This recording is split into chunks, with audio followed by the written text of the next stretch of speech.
Yes guys, what's going on? Welcome back to another video. Today I'll be going through 5 back exercises you should be doing in order to grow your back and make as many back gains as possible. Now I'll start by saying that these aren't the 5 only exercises. They're only 5 of my personal favourites which I've used over the years and have proven to be beneficial to me. There are so many more exercises out there, but I've chosen these because they're great for a beginner, intermediate or advanced. So whatever part of your training cycle you're at, you'll be able to use these and use them to serve you with your purpose of either hypertrophy, strength, conditioning, whatever it may be. I've chosen a variety of exercises ranging from compound exercises to more isolation exercises. So we've got compound movement, we've got 2 vertical pull down movements, we've got 1 row to the body, and we've got 1 sort of lat push down movement like this, okay? So we'll start off with exercise number 1. And that is a deadlift. So the deadlift is a compound movement, a heavy compound movement. What does that mean? So compound movement, as I keep saying in my videos, means recruiting different muscle fibers at the same time.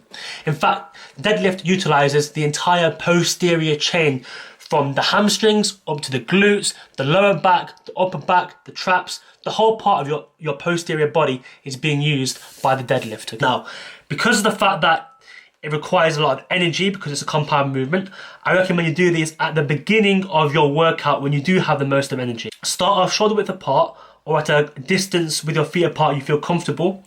Grab the bar and bend your knees until your shins almost touch the bar.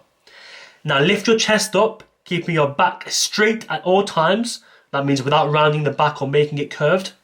Now pull and stand up, lifting the bar off the ground. Starting out, I recommend going with a moderate weight where you can do 8 to 10 reps to build up the motor pattern. As you get better at this, I would say that the ideal sort of rep set range for this would be 5 reps for 3 sets. And the reason for that is I feel that because it's such a taxing movement, deadlift, because you have to put so much energy into it, you don't want to go high volume. You don't want to go, 10 plus reps for 4 sets. That's not the exercise we're going for here. It's a strength-based movement which requires low volume but heavy weight. Now, you'll notice here in my grip that I'm using an overhand. So essentially both of my hands are overhand like this. Now this is fantastic and great for the early movements where I'm not using as much weight, but as I go up in weight and as the weight gets heavier, my grip won't be able to sustain this much weight using this grip. So I have to go over under, okay? And that's okay, that's great, that's fine. But just be conscious if you do that to make sure you change it up every time, because what you don't want to do is to keep going left under, right over, and to do that over time and then to create a muscular imbalance in left to right. You want to keep unity and keep uniformity across the body at all times where possible. Moving on to exercise number 2, my personal favourite, and that is the pull-up. In fact, I'd go so far as to say that if I could only do one exercise for the rest of my life, it would be a pull-up, because it's compound movement. It requires the bicep, requires the rear delts, requires the rhomboids, requires the back, requires the lats, of course, but also it's functional. The pull-up isn't easy, okay? It takes a lot of practice at first, and that's why you have to be patient with it. I would say try and just get to 1 pull-up first and work upwards. If you can't do 1, that's completely okay. Maybe use a resistance band for some support, or even the assisted pull-up machines as well to get you to that point. But it's really, really important that you don't get put off or disinterested in pull-ups because you can't do them. You have to start off from somewhere, okay? Now, I would say if you are new to pull-ups, then it's really, really good to do them more frequently early on in your training program. What I mean by that is doing them maybe 4 times a week, or even every session at the start. Maybe just trying to do 5 pull-ups, trying to do 1 pull-up, stop, 1 pull-up, stop, just to get there, to build the motor pattern up. If you get to the point where you can do sort of 5 pull-ups without any assistance and you're doing them pretty well, that's the point where I'd say start to put them into your program and make them part of your sort of back day like I do with mine. I use pull-ups at the start of my workout because I have the most energy at the start of my workout, like deadlifts, so I can do them with a lot better form and I can do more of them. And because they're such great exercises, I want to dedicate my most energy to those exercises which demand and which will give me the most fruits of my labour. Now, a lot of people have the excuse of saying, oh, my grip's faulty, oh, my forearms go first. That's why you have to buy liquid chalk, okay? This is the game changer. Literally, it's £6 for a bottle which will last you 3-4 months, okay? It's an absolute bargain, the best thing you'll ever do to your life, okay? I'm not joking. Like, think about it like this. Whenever you're doing back movements, if you're letting go of failure because your grip goes first, oh, I could do 5 pull-ups, but my grip didn't allow me to, then essentially you aren't pushing your back, which is what you're targeting, to the overall limit, to the overall progressive overload, so to speak. And because of that, you've essentially just wasted your time. You've gone to the gym, you spent an hour there doing back workout, but because the grip went first, you've wasted an hour of your time and you've made 0 gains. You've done nothing, okay? The grip, the chalk will help you, and it will allow you to go through your movements without your grip faltering. And as a result, you're able to push your back muscles all the way to exertion where it's supposed to be. So you actually create gains where it's meant to be. Such a simple thing, but literally no one does it. And it makes no sense to me. If you want to make the pull-up more difficult and you want to add some different variation, of course, add a dumbbell between your legs. I'd get a dipping belt and add weights to that as well. Basically, whatever makes you heavier makes the workout harder, and as a result will make you get more gains. On to the third exercise now, and that's going to be the lat pull down. So once again, whenever we're doing a pull down movement, pulling from above vertically to our chest, we're going to be working on the width, just like the pull-up. Apart from this time, with the lat pull down, we'll be using it with sort of a cable, and you can adjust the weights as well. Now, you'll notice here that I'm using handles instead of the straight bar on the lat pull down machine. And the reason for that is, when I do pull-ups anyway, I'm using a straight bar, so I want to have some variation. But also, here's a key thing you can add into your workout, is when I'm doing my pull-up, I start off with a pronated grip, which means that when I'm back, my hands are facing away from me. But then, as I pull down, as you noticed in the video, I twist and I half pronate. So I go from here, and then as I come down, I'll twist and my hand will rotate 45 degrees, okay? And I don't know what it does here, but essentially this creates an absolute magnificent stretch on the lats. When you're just doing it with a bar, you're sort of fixed in a position, but as you rotate the hand, just only 45 degrees, and you twist it from a pronated grips away from you to half away from you, you get a fantastic contraction, an amazing stretch, and it really does allow me to dig my elbows deep into my lats, into my armpit. I'm digging them down so I get the full range of motion, and I really do feel this, especially after pull-ups. I get a fantastic, my back just blows up, it goes so wide, it's just like, wow, like this stuff works, like it works. And it's small things like that which can really alter your training in a massive way.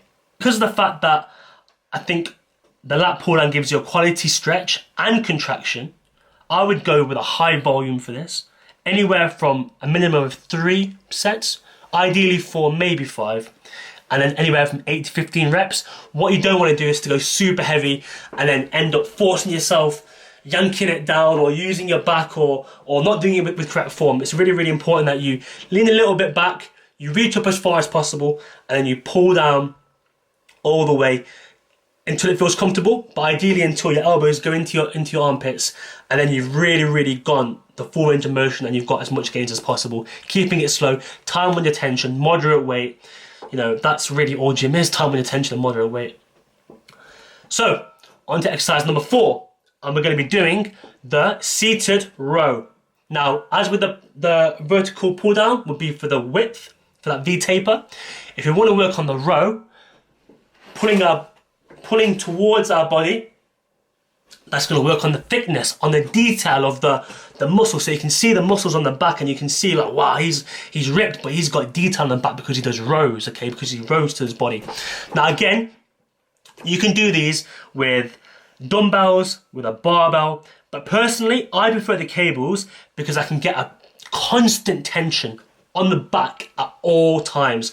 Whereas if I'm using a barbell or a dumbbell, or I'm doing bent over rows, I'm going against gravity. So as I'm basically half the movement, the negative is the gravity doing the work. It's not me doing it.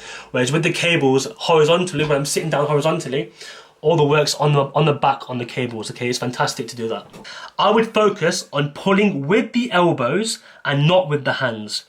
When you focus on pulling with the elbows and you forget about the hands, essentially, like, I just imagine that my hands are like hooks. They're grips, extensions, what they are. They're extensions on my elbow, but I imagine that my hands aren't really my hands, and they're just grips. And I pull with my elbow. And as I do that, I recruit so much more of the back muscles when compared to doing it purely with just the hands. But also I focus on when I'm at the back of the movement, I try and pinch my shoulder blades together. And imagine that I'm pausing for like a millisecond, just a little bit. I'm not rocking back and forward super quickly.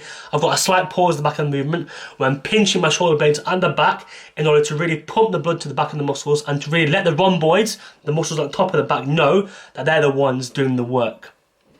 Now here comes a massive key tip, alright? With any back workout, but especially with the rows, a lot of people with the grip, they'll do it like this. They'll grip it, they'll grip the rope, they'll grip the bar, whatever it is, like this with that thumb hooked over the grip, okay? Don't do that, okay? If you haven't done this yet before, I promise you this is going to change your life. Grip it, let go of the thumb, and only grip it with the 4 fingers, so the thumb's on the other side. So you've only got 4 fingers with it, okay? I don't know why this is the case from a biomechanical point of view, but it is an absolute game changer for recruiting the muscle fibers, okay? When you pull now, literally all the work has been done by the muscle, and it's basically removing the thumb takes the bicep out of the movement and it's all back. So when I'm doing pull-ups, again, imagine this as a bar.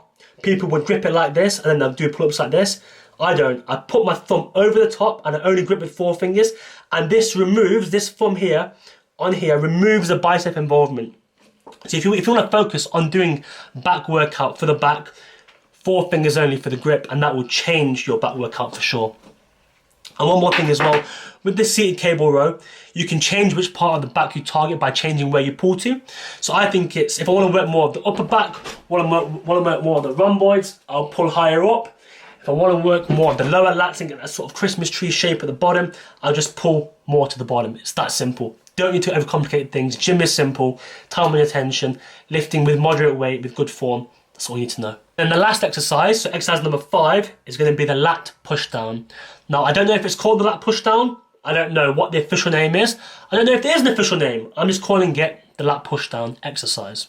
Now, this is a great finisher for lats, so I do them at the end of the workout. I'll use the cable in a straight bar, stand 2 or 3 steps back, keeping my arms straight, and bring the bar towards my torso. I find leaning forward and standing up slightly as the bar comes towards me very beneficial for stretching out the lat fully. And once I'm at the bottom, I'll hold for a second and go back to normal. Now guys, this one does take some practice, so please do persist with it. Find what works for you. Find a comfortable sweet spot whereby you can feel the contraction on your lats and you're keeping your arms straight, moving the bar towards your body. Because it's an isolation exercise, I'll also say that this is fantastic for a superset. For those of you who don't know, a superset is where you do 2 exercises back to back without a rest, 2 different exercises back to back without a rest. So I might do pull-up superset with this exercise. And when you do a compound with the isolation exercise, it's really good because you aren't going all out with 2 compounds, for example, whereby you're releasing your energy so that by the time you get to the second exercise in the superset, you don't have any energy. But if I was to do a compound exercise first and then an isolation, like this one second, then because there's not much energy required for the second one, I'll still be able to get great returns because I'm doing it back to back, but I won't be going and doing it with bad form or using really light weight. So I'll be able to get a great sweet spot with that as well. So that was it, guys. That was my 5 exercises I recommend you to try, regardless of your level, whether you're a beginner, intermediate or advanced, to incorporate into your program in order to take your physique to the next level. If you like this video, please give it a like, comment down below what your thoughts were, and hit the subscribe button because there's more content coming your way. Duraj Gill, out.